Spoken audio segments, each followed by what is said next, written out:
Boa tarde a todas e a todos. Estamos uma vez mais neste nosso espaço da Câmara Municipal de Santiago Cacém, que designámos do Presidente Responde,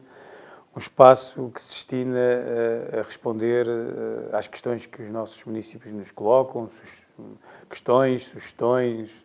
temas, digamos, que as pessoas entendam discutir com a Câmara Municipal, discutir naturalmente no bom sentido. Esta semana temos apenas 2 municípios e 2 questões. Eu direi que a primeira não é bem uma questão, é mais, são 2 sugestões, e começarei por essa, que é do Fernando Nunes. É um tema que tem sido muito abordado nos últimos tempos, que tem a ver com as centrais fotovoltaicas que se pretendem instalar no nosso município. Temos vindo a abordar já várias vezes uma que está prevista para a União de Freguesias de Valdágua e São Domingos,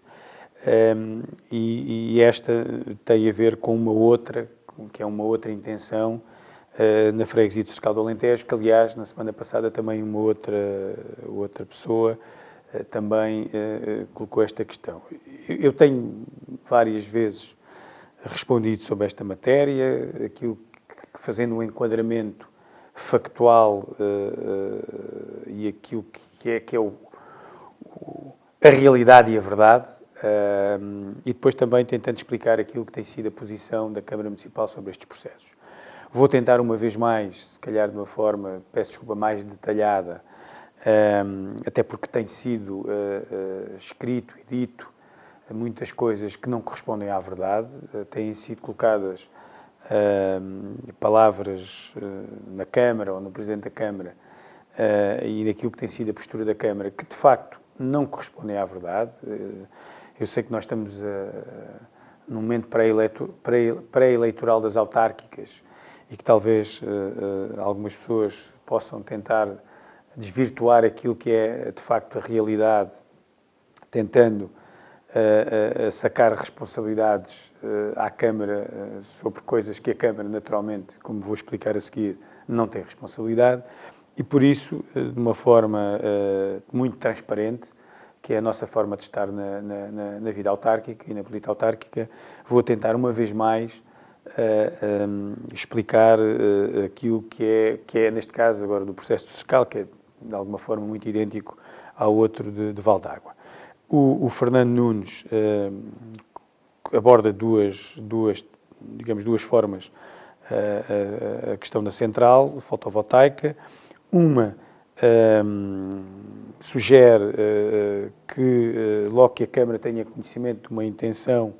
de um qualquer promotor, que deve divulgar, e considera que o deve fazer porque a Câmara é a única entidade que deve prestar contas à população e será certamente tido em conta pela população, nomeadamente na altura das eleições autárquicas. A segunda questão é que a Câmara devia definir critérios e zonas de potencial implementação das centrais, porque não são claros ainda os prejuízos que estas trazem, mas que no mínimo há de facto um impacto visual e um prejuízo pode acarretar um prejuízo para os turismos rurais, turismos locais, espalhados pelo Conselho, e depois faz aqui uma abordagem sobre a questão como este processo está a ser conduzido por parte do Governo, com concursos e leilões públicos, e que termina. Estas situações podem dar aso a desordenamento do território e termina que seria importante a definição de um plano estratégico para, digamos, ao fim e ao cabo, apreciar esta temática. Bem, eu vou, de facto, fazer uma vez novamente esta abordagem. A primeira questão, dizer, nós, felizmente, no nosso Conselho, seja nesta matéria de centrais fotovoltaicos, seja noutros investimentos privados, temos tido ao longo dos últimos tempos, mesmo agora até em tempos de pandemia, várias manifestações de intenções de projetos de investimento. Ao longo dos anos, seja no turismo, seja em projetos nos parques empresariais, na indústria, até projetos imobiliários e também em painéis fotovoltaicos. Temos tido várias abordagens informais, eu diria que mera prospeção do território e que naturalmente não vêm acompanhadas de projetos concretos no território, em que zonas são no concreto, são zonas de reserva ecológica, são zonas de reserva agrícola, são zonas de risco de incêndio. Ao fim e ao cabo, são meras intenções, algumas até nos podem transmitir mais ou menos a zona onde se pretende implementar, mas que não são coisas no concreto. São apenas conversas informais, normais. Naturalmente, a Câmara Municipal, como gestora do território, pelo menos em parte gestora do território, tem naturalmente aqui um papel importantíssimo, mas em resultado desses mesmos contactos informais, estarmos a alertar a população sobre coisas que nós próprios nem sabemos bem o que é, eu diria que muitas vezes contribuem para um alarmismo que seguramente não é desejável e, por outro lado, podemos estar também a contribuir para afastar futuros investimentos, não estou a falar agora de painéis solares, mas investimentos que possam ser muito importantes para o desenvolvimento do conceito de Santiago-Cacém e, não, na nossa opinião, não queremos correr aqui um risco em que, perante qualquer manifestação de interesse no investimento, a Câmara Municipal levante um alarmismo e que, obviamente, que esta mensagem passe para outros potenciais investidores e que já não vêm investir no nosso concelho. E não estou a falar agora de painéis solares, estou a falar de uma forma, penso eu que fui claro, de uma forma generalizada. Quanto à questão deste projeto em concreto, do Cercal, eu tive a oportunidade, porque houve uma reunião, não foi na sexta-feira passada, foi na outra sexta-feira, no âmbito da avaliação de impacto ambiental, e já agora também esclarecer e dizer aquilo que tive a oportunidade de dizer lá, mas que parece que algumas pessoas que lá estiveram ou não ouviram, ou mesmo ouvindo, criaram, até porque foi filmado, e a reunião foram cerca de 3 horas, e o vídeo que circula nas redes, pela internet, montou apenas 20 minutos e passaram apenas a mensagem que quiseram passar. Por exemplo, a intervenção que eu fiz inicialmente, em que expliquei o processo, não passa nesse mesmo vídeo. Talvez o vídeo tenha intenções outras que não, se calhar, a defesa e a transparência em todo o processo e a defesa das populações do Cercal, porque a defesa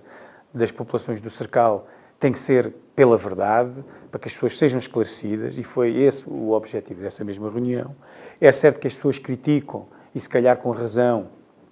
que a reunião foi a 2 ou 3 dias do final do período de discussão pública, que foram 30 dias, mas eu gostava de ter a oportunidade de esclarecer uma vez mais isso. Este processo, na fase em que está, não entrou na Câmara, ou seja, não há nenhum processo de licenciamento na Câmara. O que aconteceu é que esta empresa obteve licenças, o projeto era dividido em 5 centrais de menor dimensão, que não estavam sujeitas, de acordo com a lei, que não é a Câmara que faz a lei, é a Assembleia da República ou o Governo que faz os decretos de lei, não obedecia a uma discussão, na avaliação de impacto ambiental. Essa empresa obteve as licenças junto à Direção-Geral de Energia para a produção de energia, ou seja, o licenciamento da atividade, tendo em conta que eram fracionadas em 5, espalhadas por o território de Santiago, não obedecia, de acordo com a lei, como disse, a avaliação de impacto ambiental, não obtiveram qualquer licenciamento por parte da Câmara, e é obrigatório porque a Câmara tem que licenciar sempre a construção dos painéis. Essas centrais nunca tiveram qualquer processo de licenciamento da Câmara, por isso a Câmara desconhecia os processos em concreto, apenas conhecia a intenção, mas sem conhecer efetivamente do que é que se tratava, em termos de implementação dessas mesmas centrais no território, e por isso aquilo que hoje acontece foi que a empresa entendeu agregar essas cinco intenções centrais num único projeto e, como essa central ganhou escala, de acordo com a lei, está sujeita a um período, a uma avaliação de impacto ambiental e, dentro desse processo, a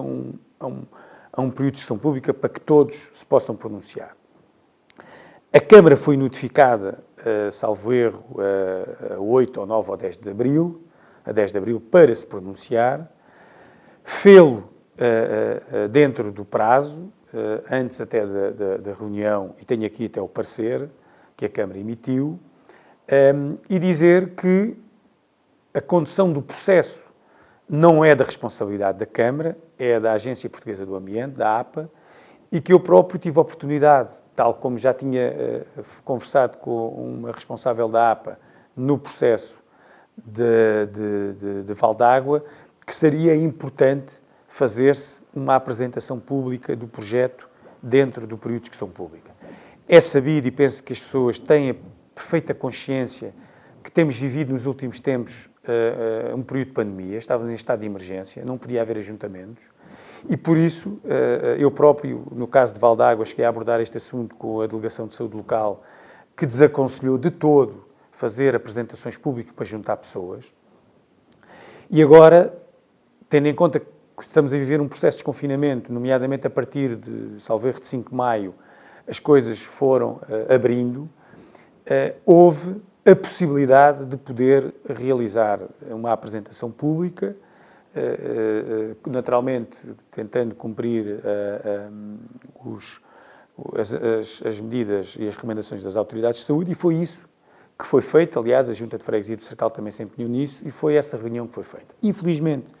na minha opinião, a reunião, de facto, não cumpriu aquilo que eram os objetivos. Houve,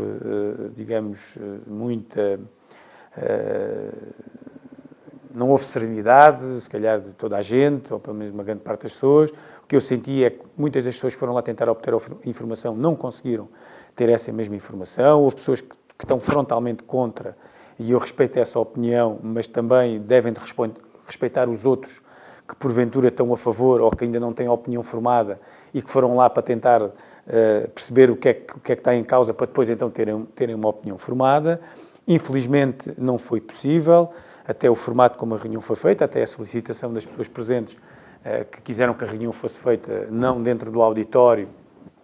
mas em frente à Junta de Freguesia, e, resumidamente, que lá esteve, percebeu que o objetivo da reunião não foi cumprido. Agora, dizer que a reunião fez porque, efetivamente, a Câmara, junto da APA, a Câmara e a Junta de Freguesia, ainda que num contexto de pandemia, mas agora, como já disse, numa fase de desconfinamento mais adiantada, que se podia fazer essa reunião. Também foi dito às pessoas que, independentemente de o prazo ter terminado o dia 10 ou 11, que era na segunda-feira seguinte, que as pessoas deviam de fazer chegar à mesma os seus contributos, e a APA, os técnicos da APA que estiveram na reunião, também o disseram publicamente que os teriam em conta se fossem ali nos próximos dias, e por isso eu penso que a Câmara tem tido, a Câmara e a Junta de Freguesias, neste caso do Sercal, mas também na União de Freguesias de Val d'Água e São Domingos, uma transparência total, e não nos venham dizer que nós conhecíamos o processo há não sei quanto tempo. O que nós conhecíamos era uma intenção. Nós não conhecíamos no concreto o que é que estava, quantos hectares eram, qual era o território que era afetado, se são eucaliptos, se são azinheiras, são sobreiros, são linhas de água, se é REN. Nós não conhecíamos o projeto no concreto. E por isso, por mais que alguns tentem passar uma ideia que a Câmara conhecia e que estava aqui conivente com o projeto, nada disso. A Câmara trata este projeto como trata todos os outros. Os projetos de investimento, eu já disse isto, por princípio, os investimentos, todos eles, sejam públicos ou sejam privados, por princípio, são bem acolhidos no nosso município. Depois, no concreto, temos de ver que, se efetivamente, eles se enquadram naquilo que é a nossa estratégia para o nosso município, ou não se enquadram, ou, porventura, enquadrando-se, haja necessidade deles merecerem uma reformulação. E aquilo que a Câmara fez no âmbito da avaliação de impacto ambiental foi precisamente isso. A Câmara emitiu um parecer, que eu tenho aqui, que eu não vou ler porque é muito extenso, mas que vou ler as 4 conclusões que eu li nessa reunião que foi feita na Junta de Freguesia do Cercal e que, por exemplo, o tal vídeo que agora circula aí muito na internet não o passa e que é muito esclarecedor, penso eu, relativamente àquilo que é a posição da Câmara no que respeita a este projeto. E eu vou ler as conclusões que dizem que são 4 pontos e que dizem o seguinte: face ao exposto e nos termos enunciados, considera-se que o projeto deve, primeiro, ser objeto de reavaliação e redimensionamento, afastando a implementação da central fotovoltaica do aglomerado urbano do Cercal do Alentejo e da envolvência visual dos empreendimentos turísticos existentes. 2. Salvaguardar o montado sobre Iazinho, tal como previsto na legislação aplicável. 3. Salvaguardar as acessibilidades dos caminhos existentes e o reforço das cortinas arbóreas apresentadas como mitigação do impacto paisagístico e reajustamento do layout à exposição visual imputada pela convexidade do relevo. E 4, que no seu traçado a nova linha de muito alta tensão não deve sobrepor-se ao edificado existente no território. Ou seja, a posição da Câmara relativamente a esta matéria é de preocupação e seguramente que acompanhamos muitas das preocupações da população e inclusive aqueles que lá estiveram. E aquilo que nós temos dito é que nós não podemos ser contra uma coisa que não conhecemos com detalhe. Eu não sou perito nesta matéria, mesmo aqui na Câmara Municipal, uma vez que a Câmara Municipal não tem competências sobre estas matérias ambientais, este parecer é muito na ótica daquilo que tem a ver com questões de ordenamento do território e aguardamos o resultado da avaliação de impacto ambiental e do seu período de discussão pública, dos vários contributos que as várias entidades deram nesse mesmo período, para então nós podermos ter a informação toda para podermos ter uma posição mais detalhada. Eu compreendo que as pessoas estão contra, gostariam que a Câmara fosse, por princípio, contra. Eu, neste processo, como noutros, muitos outros que tenho tido, eu tenho responsabilidades públicas. A Câmara Municipal é uma entidade pública e nós não podemos ser contra ou a favor de um determinado projeto, ainda por mais que muita gente considere que pode ser nefasto, sem termos a informação toda em cima da mesa. E é isso que eu tenho dito. No caso do projeto Val d'Água, eu já o disse publicamente, que a APA, após o período de discussão pública da avaliação de impacto ambiental, mandou o processo para reavaliação, ou seja, não houve parecer favorável, remeteu para o promotor para ele o reformular.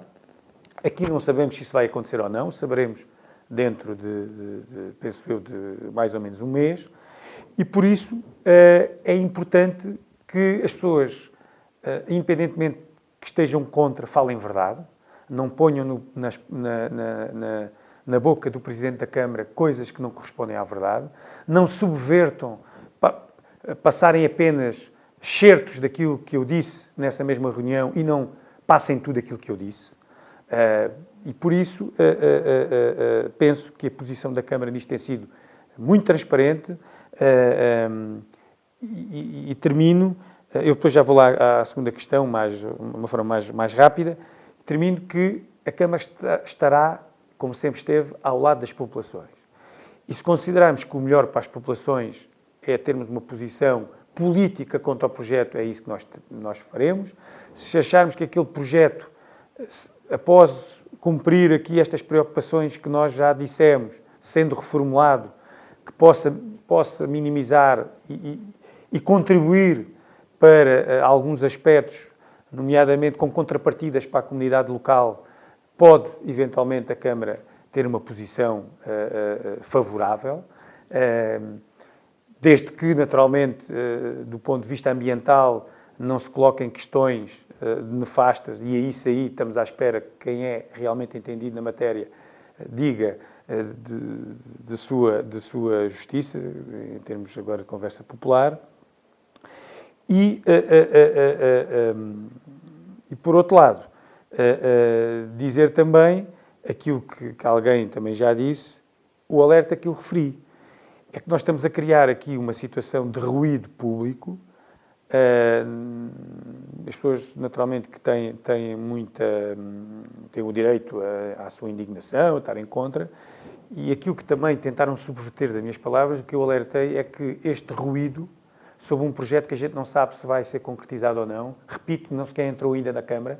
e a Câmara não pode aprovar ou reprovar, porque ele não sequer entrou ainda na Câmara, e quando o apreciá-lo-á à face daquilo que é a legislação em vigor, não é o livre-arbítrio da Câmara, também como eu já disse várias vezes, mas criar este ruído à volta do cercal,